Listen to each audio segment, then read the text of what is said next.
morning, Eastern Oregon. Welcome to AM on EOAlive, your connection to Eastern Oregon. We're glad that you're here this morning on this May the 25th, Tuesday. Holy smokes.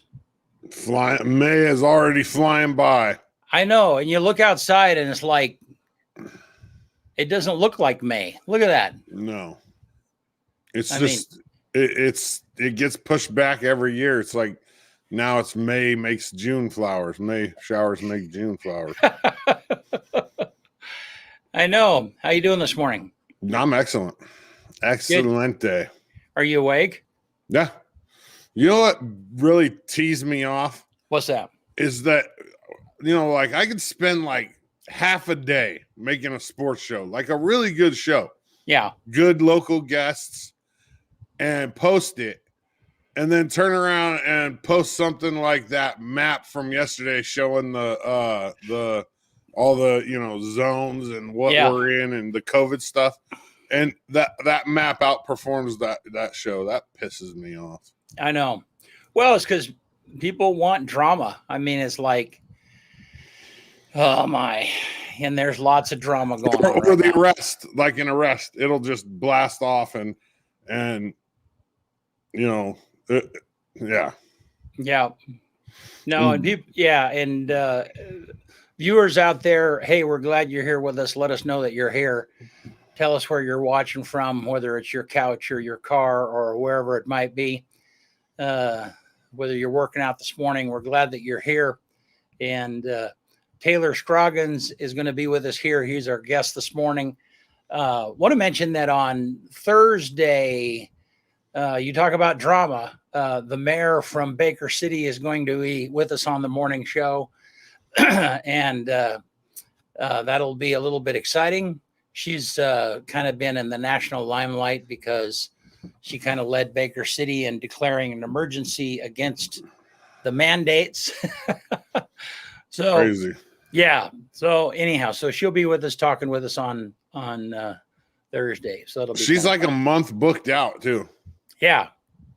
It's Baker City mayor is a month booked out. Yeah. It's been hard for it's been hard for us to get her scheduled. So, well, hey, let's take a look at the weather. Let me get that going here. It is gonna be a rainy day. Imagine that. High gets up to about 60. Lows are gonna drop down in the lower 40s. It's gonna be a crummy day. Yeah, heavy showers 3 p.m. and then maybe some showers and sun in the evening. So it could be might clear up a little bit, and then tomorrow looks like it's a little nicer day tomorrow. Well, yeah, but I can't tell. You can't tell? No. Oh, is that Wednesday's up there already? Okay. Oh, sorry. Yeah. 77. Okay. So 70 degrees will be the high tomorrow, and it'll drop down to what? The lows in the mid 40s again. And it's going to be partly cloudy, partly sunny. So it looks like no rain tomorrow. Yeah. It'll be a better day tomorrow. So, yeah. And man, it is just rained like crazy, which I know the farmers love it. Morning, Dana. Yeah. The farmers love it, and so do I, because then I don't have to water the grass. So TJ Jones in a semi truck in Fort Worth, Texas. Well, hey, thanks for tuning in. That's cool. Yeah. Yeah. Good. 20 years ago, I would have never thought that people would be watching. You know what I mean? Like the whole. I think 20 years ago, I would have been what 21.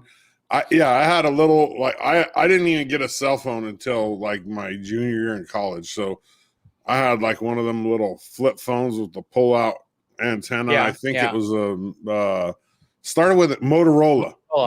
Back in the days. Yep. Yeah.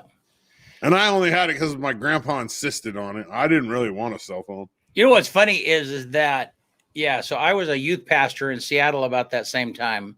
So had you been in Seattle, you might have been in my youth group. Boy, wouldn't that have been interesting? I've never been in Seattle. Well, That's not the point, dude. Well, I've been to Seattle, but I never lived there. And Yeah. and I didn't do youth groups when I was a kid. I know, but did you like miss the point? It's yeah. No, I'm just saying about the time that I was the age of being a youth pastor, you were the time of being. Oh, that says how old you are. Yeah. Putting it on. Yeah. Well, no. you were already past being a youth pastor by the time I would have been there. So when did you graduate? 97. Yep. So that was about. That's 97 is when I stopped being a youth pastor and moved to LeGrand. Is it? Yeah. So, but you're dating yourself. You're supposed to like fudge that a little bit. Yeah. Well, yeah, I'm only 5 years older than you. Yeah, right. That's wishful thinking. Yeah, you were born the year I graduated. That's what's crazy. That sounds more like it. Yeah. But what's funny is that who was it that said, I heard a quote the other day that said, history begins the year that you were born, and so in other words, that's just our perspective. Our perspective always is, from our date, from our birth going forward. I'm the last good generation, the last great generation in my eyes. Is that right? Well, of course. Well, even my kids' generation, even my kids' generation, like, man, like what is in these kids' heads? Yeah, but that's just the nature of, that's the. Do you remember when you were a teenager and people would look and go, man, what is going on in your mind? I mean, they just, I think that it's always. Yeah, but there's been a huge societal shift. Like when I was a kid, I love this story. So one time I was driving down the road in Dallas, a grown man, like this is like probably 5-10 years ago. And there's these 3 kids walking right in the middle of the road. And I'm like driving behind them, waiting for them to move. Finally, I beat my horn and the kid turns around and flips me off, right? Yeah. Well, I like to relate that to when I was a kid. If I would have done that to somebody, they would have beat me. They would have drugged me to my mom's house, and she would have beat me too. Yeah. No, when I was a kid, those were like, that was a fighting symbol. I mean, yeah, you didn't do that. Yeah, if you flip someone off, you better be ready to fight or run. One of the two. Yeah. Yeah. So, and even adults, like you just didn't do it. I mean, yeah. And you had a little bit better of a mind than to walk right down the middle of the road too. Like, like really, like there's sidewalks on each side. Yeah, but that's a car can really hurt you. I mean, yeah, but clearly that's not what it's about. No, it's not. All right. Well, now this conversation goes on. We're really sounding old. Well, let's bring in somebody younger than us. Taylor Scroggins, how are you, man? Good morning. I'm good. How are you? Good. Taylor is the Main Street director downtown in LeGrand and executive director of LeGrand Main Street downtown. Thank you. Yeah. And for those of you that don't know what Main Street is, I'm not sure that it's important, but we have a business. What did you used to call it? Kyle, the business organizations downtown. Anyhow, it's the group. No, I don't know. You've called them before. It's like the Downtown Business Association, and that is what Main Street is downtown. So, and I'm glad you're here, Taylor. Thanks for joining us. I happen to be on that board and have been for a while, and was involved in hiring Taylor. How long has that been now, Taylor?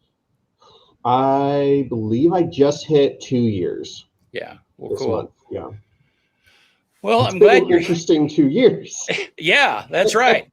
Well, we'll talk a little bit about your journey. How did you get here, and and how did you find LeGrand when you arrived? What are your thoughts? It's interesting. It's the Oregon Main Street coordinator likes to say that all paths lead to Main Street, and so I'm definitely one of the poster childs for that. So I grew up in Santa Clarita, California, which is a suburb of Los Angeles. And I grew up there, and my parents were both teachers and artists. And so I then went to CalArts, the California Institute of the Arts, and was planning to be a game designer, designing video games. I did that for a few years, and like most game designers, got laid off. And that happens, and it made me realize that I did not want to do that with other people's vision. It was a little too personal to me. I wanted to make my games if I was going to be making games. So at that time, my wife and I, we were feeling like it was time to make a change. Her parents had retired up here to La Grande, and we had visited and thought it was beautiful. So we made the jump and moved up here with our 2 kids. And it was a major shift. It was a welcome one. I've always been kind of enamored with the idea of the small town. Some of my favorite books growing up were written by Ray Bradbury, and he clearly went back to the kind of small town over and over again. And so I was really delighted to find a place like that, that I could raise my kids in. I immediately fell in love with the downtown. I love the stores down Adams Avenue and on all the side streets. I love the events that we have. I love that we have a drive-in, which is really cool. I never got to go to one of those growing up because they're all but extinct, but we have a beautiful one. And so when all that came together and I saw the opening with Main Street, did a bunch of research on it, and thought I could do that, and that would be a really cool job. So here I am. Taylor. Yeah. Can I give you a little hint for the future? Us Sure. Californians, we don't tell people that. Yeah. We just keep it. You know what? That's what I've learned, but I just can't. I can't hold it. It's just like, yeah, no, it's there. I can't. Yeah, I can't help it. It's part of me. And the hardest part of moving up here was losing that Disneyland annual pass. But that's it. Well, but I think, one of the things that's been delightful about having you be a part of the local Main Street team is the perspective that you bring, and coming from the outside and loving the small town, because there are some Californians or some other people that move in from urban areas, and they come in and the lack of a Costco right off drives them crazy, and so you've kind of embraced that, and I remember from the very first time that we interviewed you, you talked about how, the quaintness and the beauty of downtown and La Grande. And I mean, I've really enjoyed that perspective from you. Yeah. Yeah. And, it's been great moving up here. Yeah. When I was down in the suburbs, I was a Target and Trader Joe's kind of guy. So it was those 2 stores over and over again, but I would not, I'm happier here where we have these smaller places, mom and pop places that have been around forever, that the suburbs really just don't have very much of. They can't survive down there. Out here, they can thrive, which is really exciting for me. So you walk a lot. I mean, that's kind of one of your things. Yeah. And you bought a house not far from downtown so that you can walk. I don't know, maybe I think that's a little unique. Yeah, it's about a 10-minute walk most days, and a 30-minute walk if I run into the train. Which is getting more and more frequent. Seriously, the trains are stopping in town like crazy lately. It's insane. It is interesting. That's the only thing I kind of miss about the last place I was living in. The walk took me across the 2nd Street Bridge, so that was never a problem. But yeah, it's interesting. You get there and you're like, you see the lights, and you're like, oh, please let that be a stopped train. Please let me get across the tracks before it comes this way. So yeah. It's always a roll of the dice what my commute's going to be like.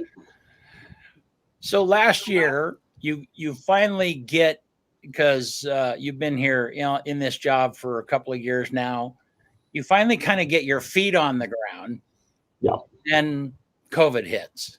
And Yep. so, yeah. So then the preparation that you've made to, and the board experienced this also, the preparation that we've gone through and made for the events, everything was like shut down. I mean, yeah. So what have you been doing? What have you been doing during this time to kind of keep, I know, but tell the folks what you've been doing to keep yourself active when part of the mission, what we've been trying to do, hasn't even been allowed.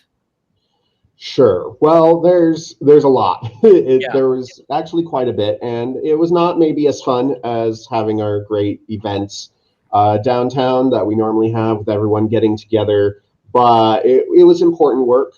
So obviously, throughout the pandemic, from early on, we've been trying to get resources in the hands of business owners, get them set up with PPP, EIDL, all the different programs that were put out there to try and support business owners at first, when really many of them just couldn't do anything at all.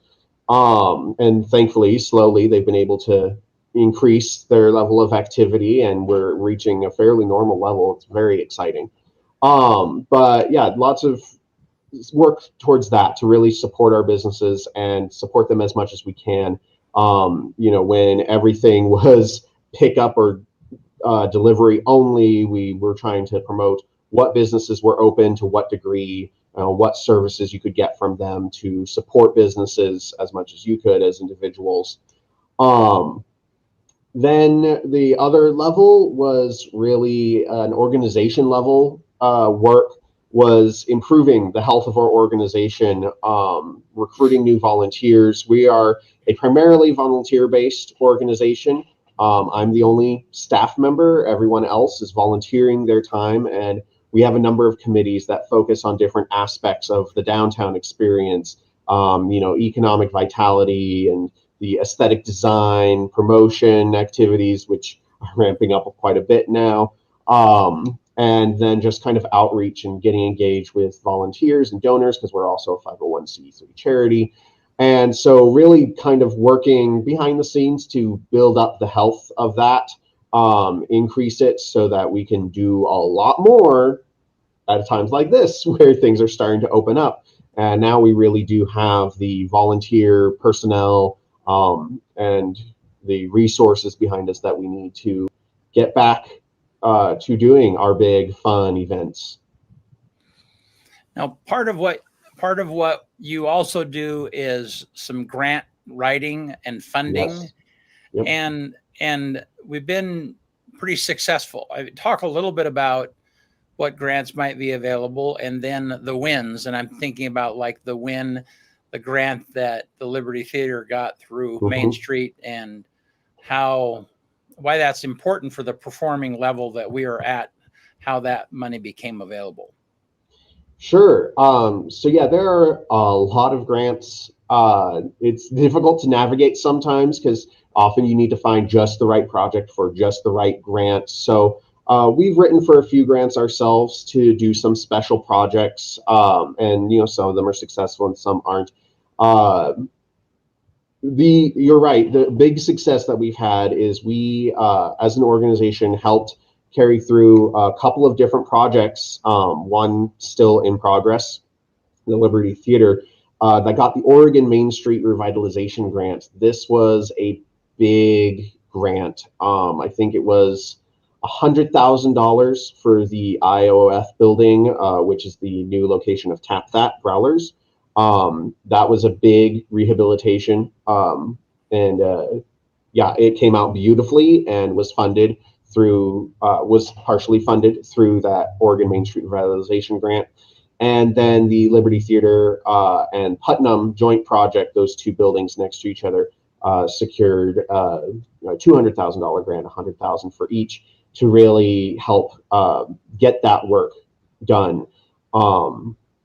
It's a really amazing grant. It's currently on hold because it was funded through lottery dollars. So new grants are not currently being dispersed, but that's hopefully going to come back as everything opens up.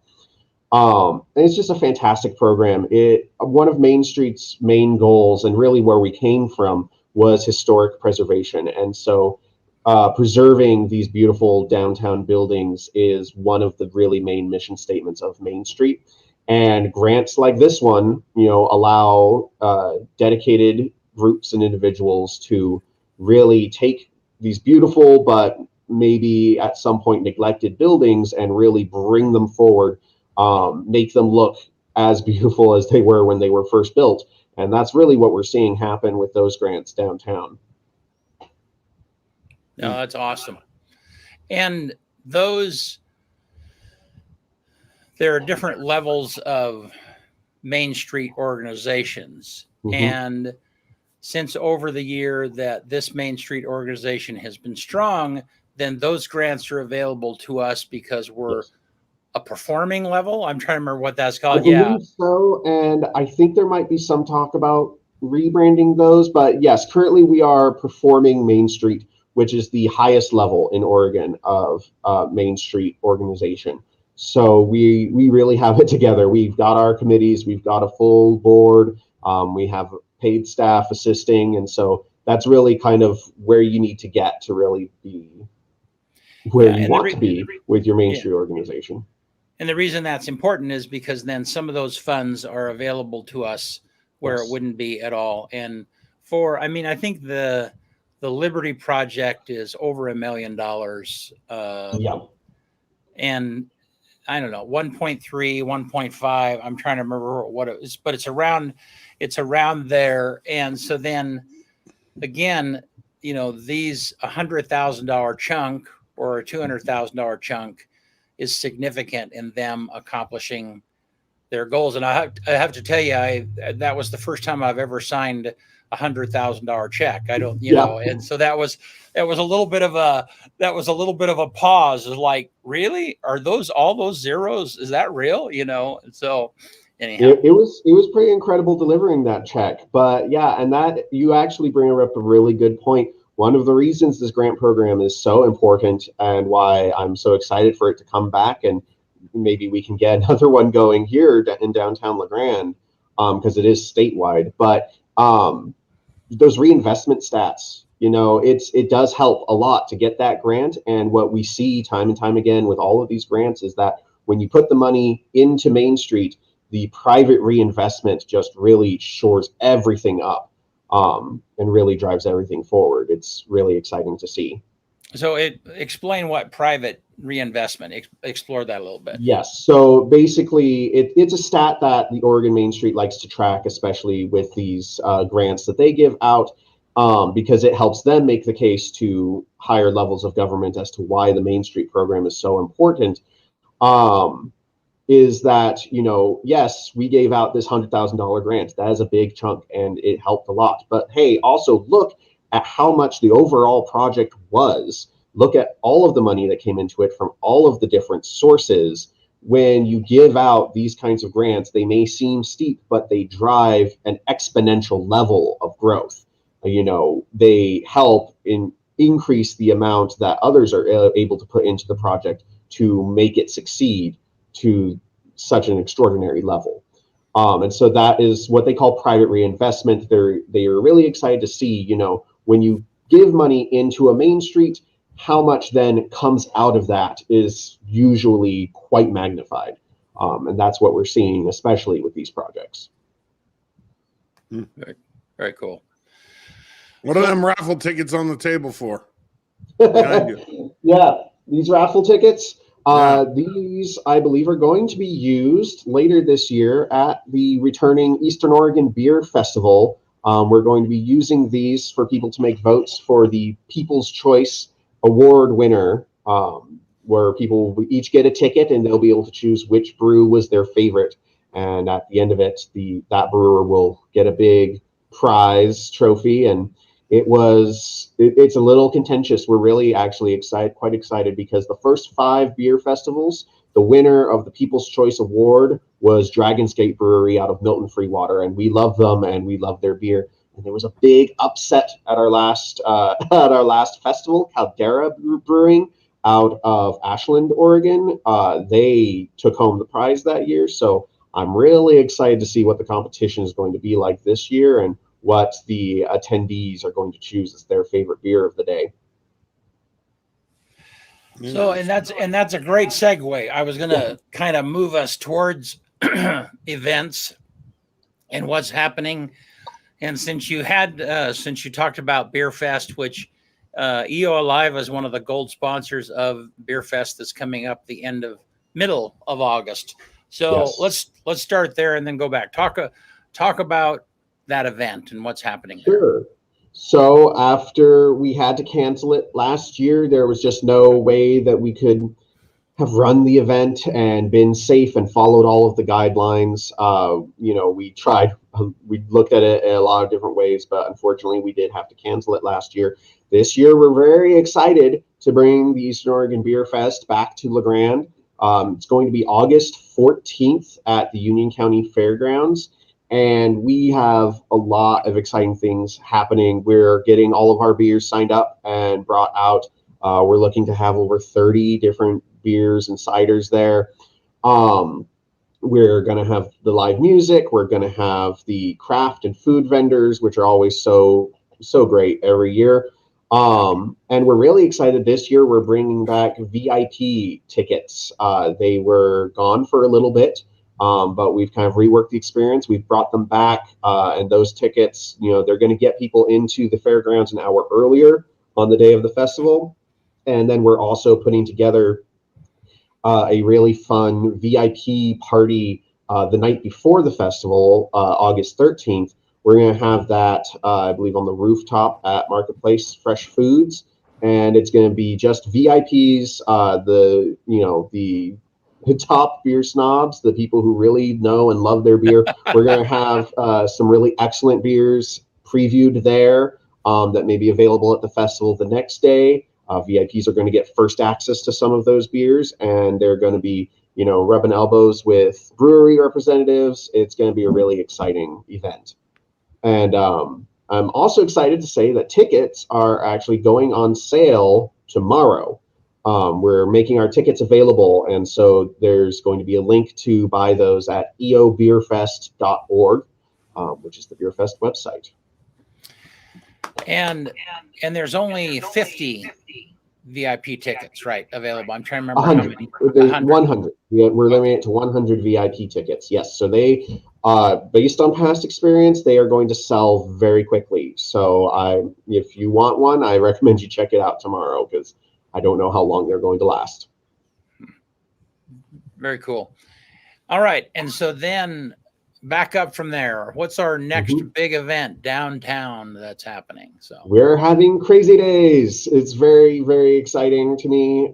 It's a really big, great family friendly event. I love taking my kids to Crazy Days, and it's back, and we're really trying to have a lot of different activities going on. So the car show is going to be happening as it has in years past, and we're going to have a bunch of activities going on all around downtown LeGrand. We're going to have food vendors. We're going to have craft vendors. We're going to have a lot of activities. So we're hoping to have a whole area of activities just for kids. So they're going to have some really fun stuff to do downtown. It's going to be a really exciting all-day event on Saturday. It's Friday, July 16th. There's going to be some activity downtown. And then the 17th, Saturday, we're going to be closing all the streets downtown and having a full, big day of fun. So, and if you've not ever been to Crazy Days, it's just a great event. I mean, because literally all of downtown streets are closed. Clearly, you can walk in. So you park on one of the other side streets and then walk in, and the cars are like right down the middle of Adams, and it's just a there's live music that's playing during the day down there. Yeah. There'll be food vendors and different activities. So Crazy Days and Hog Wild Days is different. It is. They are. Yes. I think in Dallas they used to have a Crazy Days and everybody threw a fit about the name of it and they changed the name. Yeah. Well, thank the Lord that hasn't happened here yet. Well, that's cancel culture stuff. You know what I mean? Like, you can't call it crazy. There's crazy people. Yeah. Well, cool. Well, Taylor, thanks so much. Anything else that you can think of that you want to talk for a minute about facade grants? Because I think that Sure. people might not know, what that is and what's available to them. Sure, yeah. So the facade grant program is a really excellent program. They are small grants aimed at just refreshing the facades of buildings downtown, primarily historic buildings, but we've done some more recent builds as well. And it's a really interesting program. So the funds actually come from the city's urban renewal agency. But Main Street directs the funding. We intake projects, we evaluate them, we make sure that they are up to historic preservation standards and that they're doable and ready to go. And then once we've reviewed that and determined that it meets all the criteria, we forward that to urban renewal, and then they are able to disperse the funds to get those projects going. And it's just been a really great program. We're seeing a lot of increased interest in it. I have a number of properties that have in progress applications that we're trying to get up and approved, and get those projects going, because we have these amazing buildings and sometimes they don't necessarily need a big $100,000 grant to get to where they need to be. They need just fresh coat of paint, or a new sign, or just some little improvements, an awning. We cover a lot of different things. Basically, if it's on the outside of the building, it's fair game. And we have a lot coming down the pipe that I'm very excited about. We've had a few applications recently that have gone through some really great projects. Kevin Boylan's Glass Studio on the corner of 2nd and Adams. That a facade grant contributed to that refresh he did of that station into that lovely glass studio. The outdoor covered area for Mamacita's, that was covered through a facade grant. So we're really looking forward to increasing the number of those projects that we are able to approve and get going and get those funds to. And so if you're a business downtown and you're like, man, I really would like to do that, the facade grant is normally it's a half, right? I'm trying to remember, or is it a... So the facade grant, for those who might be interested in getting one, it's up to $7,500 is the grant, and it is a 1-to-1 match grant. So it does ask that you have an equal amount of funding to what your grant request is, in order to be approved for the grant. So then if you're thinking, wow, if you were already going to spend $10,000 on the front of your building to do a refresh, then potentially there would be up to $7,500 that the city would throw into that kitty to do it. So make it better than what it would have been. So and of course there are caveats. It is subject to, if you're in a historic building, the work does need to be approved to match those historic standards. But it's a fantastic program to really maximize impact with these projects. And our hope is that it inspires some people to take up projects that they wouldn't have thought that they could do, but with just that little extra push, they're able to really update the look of their building and make it look as beautiful as it can. Cool. And I don't, over the years, the changes that have been done to downtown have been just a little at a time over a long period of time, and a few years ago, I had some friends that had never been to downtown Grand. They came, and one of their comments was just like, what a quaint, beautiful downtown. And that's because of the hard work of a lot of people. That's urban renewal dollars funneled back into downtown projects. And it takes a long time for that to happen. And there's a lot of people that, I'm trying to think, John J. Howard and Marianne Meisner, who is still on our board. I think those were some of the original people that said, hey, we need a downtown association. And, and some of that movement happened, I don't know, 20 years ago, probably 30 years ago. So really significant now. So, well, Taylor, thank you so much. Before you go, though, it's going to drive me crazy if I don't ask. What does the pin on your collar say? This one? You can't see it. Yeah, you can't see it on the camera. Yeah, it's a little piece of coral. Oh, okay. It doesn't say anything. Yeah, it doesn't say anything, but this is a pin I got at a gaming convention for a very interesting video game called Classroom Aquatic.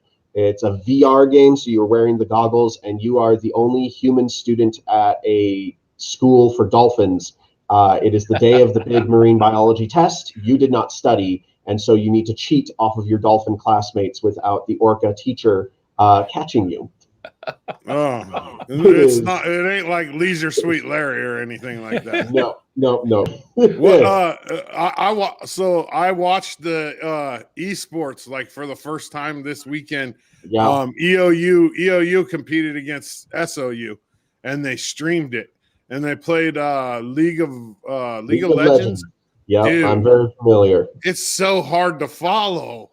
It's so hard for me to follow. It is. And really, I find, so this is funny because actually my previous job as a game developer was at a company trying to get off the ground amateur esports, playing in movie theaters at the esports level, kind of a training ground to upgrade to these college and even professional programs. They're called Super League. You can actually look them up. They're doing a lot still, really exciting stuff. And what I found, I'm not a League of Legends player. I tried, I could not get into it, but I find that the quality of the caster is going to do a lot for your understanding of the game. If the person reading off the play-by-play knows what they're doing and has an entertaining persona, you're going to really understand the emotions behind at least what the players are doing with their very technical gameplay. I was involved the entire time because the guy that was announcing for EOU was an EOU student. He was that good. I mean, he had me engaged the entire time, and there was a lot of chat it was on Twitch, and there was a lot of chat going on. It was actually really cool. I was pretty impressed. Yeah, it's one of those games, though. It's perfect for kind of that sports mentality because it really requires a lot of dedication to be that good. It's highly skill-based. It's highly knowledge-based. And really, one of the reasons I couldn't get into it is that I love video games too much. I want to play all sorts of different games. And I felt like really to be good at League, you have to play League. So I really admire the dedication. I think there is definitely... I think there is a correlation with sports. They were calling out plays and doing all kinds of stuff. It was cool. Yeah, it's incredible. And you can see it in other games as well. Rocket League, which is the rocket car soccer game. My son plays that. Yeah, it's very fun on a casual level, but it also has some really intricate, significant, higher level gameplay. And then what I was working on when I was there was actually making competitive game modes for Minecraft. So we had a bunch of little kids playing hyper-competitive sports games against each other through Minecraft. It's intense. There's a lot of passion behind those games. Yep, no doubt. It's just crazy that this would even be a thing. I mean, it's just, 20 years ago, I said there'll be a time when everybody will have a phone number. I just, kind of pulled that out and said that, because it was like you could kind of see where the phone organization was going to go. And I remember somebody at the time said, "Oh, that's ridiculous," and so some things you can kind of look forward and see that maybe something might happen. Something like this, that there would be competitive sports with colleges playing against each other. Yeah. I not in my wildest imagination.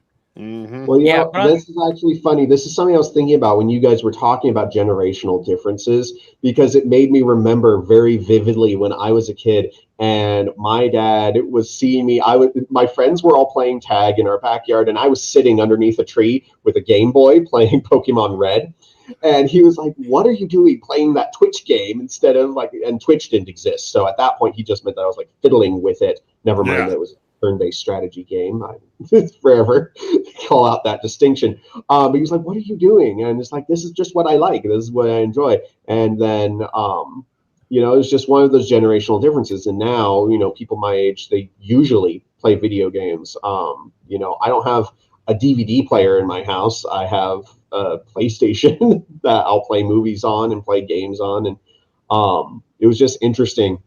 And I wanted to say, too, that he had his own generational difference because, again, you guys were talking about that. So he got started with kids a little later in life. And he, talk about generational differences. His parents were greatest generation, and he was a hippie in the 60s. And I cannot imagine how crazy he drove them in that time as a teenager, running away, like stowing away to Australia to surf and all these things he did. It just, I think it's just one of those things. Every now and then you just hit a generation. It's like, nope, we are going to do things very differently than you guys. And it's just about adjusting. Yep. What a crazy thing. Well, Taylor, thanks so much for jumping in with us this morning. Yeah. Thanks for having me. Looking forward to getting back to a little bit of regular life with Crazy Days and the beer fest coming up. And a lot of people don't understand that, it's not just Crazy Days. It's the Twilight. It's the parade, the Christmas parade downtown, the trick or treat event that happens, all of those things are things that are organized through the Main Street Downtown organization. And in fact, we have another one the day after tomorrow. We're hanging up the downtown flower baskets. That has been a long-standing Main Street program that we're very excited to continue. Yeah. Cool. So some of these things, they just happen, but people have no idea that there's an organization behind them. And we're always looking for board members. We're always looking for committee members. Volunteers across the board. If anyone is interested in helping us do this great work to really push downtown as high up as it can get, just let me know. Our website is legrandmainstreet.org. It has all the different ways to communicate with us. And if you're interested in volunteering and helping out any way you can, let me know because we'd love to have you. Great. All right. Well, hey, thanks so much, Taylor. Thank you, Brent. Thanks, Dodzy. Yep. All right. Bang through the list. Yeah. On this day in 1935, Jesse Owens had what would call a lot of people call the greatest 45 minutes ever in sports, and he broke 4 world records in 45 minutes on this day in 1935. And that was in Michigan. Berlin. No, that was in Michigan. No. That was in Ann Arbor, Michigan. Okay. That was when he was still. That was the first time he ever did it. Not at the Olympics. Just 4 world records in 45 minutes. Wow. Okay. On this day in 1983, the Return of the Jedi was released. So 83. Star Wars Episode 6. Yeah, Episode 6 is what they call it now. 1992, Jay Leno became the permanent host of the Tonight Show on this day in 1992. So 29 years ago. In 2011, Oprah Winfrey aired her last show, which ended a 25-year run of the Oprah Winfrey Show. Wow. 2012, a SpaceX Dragon became the first commercial spacecraft to dock at the International Space Station. And everybody can guess whose space ship that was. What year was that? 2012. Okay. Who was it, BC? Whose spaceship docked at the International Space Station? It was a commercial spacecraft. Well, it's probably Musk. SpaceX. Yeah. He's the only one. Yeah. Yeah. And then 1991 number 1 song was I Don't Want to Cry by Mariah Carey. Still. And I mean, early 90s Mariah Carey dominated the charts. I mean, like she was always right at the top. And then my quote for the day is from the late great Babe Ruth. It's hard to beat a person who never gives up. Pretty simple. It's hard to beat a person who never gives up. That's true. Yep. All righty. Well, thank you. Yeah, and we'll see you on Thursday. Don't forget, Thursday we'll have the mayor from Baker City right here with us. That'll be kind of interesting to kind of hear her story. Yep. So, hey, and tomorrow on my sports show, new interim EOU men's basketball coach Chris Kemp. I talked to him yesterday. He's pumped, and I think everybody is. It was a really good hire. I mean, he's been the assistant under Carlito, and the guys really respect him. And so I'll talk to him tomorrow on the sports show. So both the football and the basketball coaches, their last name are Kemp? No, Camp is the football coach. Okay. Kemp is the basketball coach. Thank you. Sorry. Yeah. Sorry for showing my ignorance, close. but trust me, there's a whole bunch of people out there just like me that are needing that clarification. Tim Camp is the football coach. Right. Chris Kemp is the basketball coach now. Yeah. Got it. And it's a good hire for our community. It's a great. I love it. Yeah. All righty, and anybody who's looking now, we're going to we're going to be streaming the flag celebration at Hillcrest Cemetery on Memorial Day, which is kind of a very cool thing. Watch for more information on that. They have about 150 flags that they put up. It's just a beautiful display, and should be fun. Yeah, it'll be very cool. So, all right, thanks Appreciate so much, you, Oregon. Yep. See you later.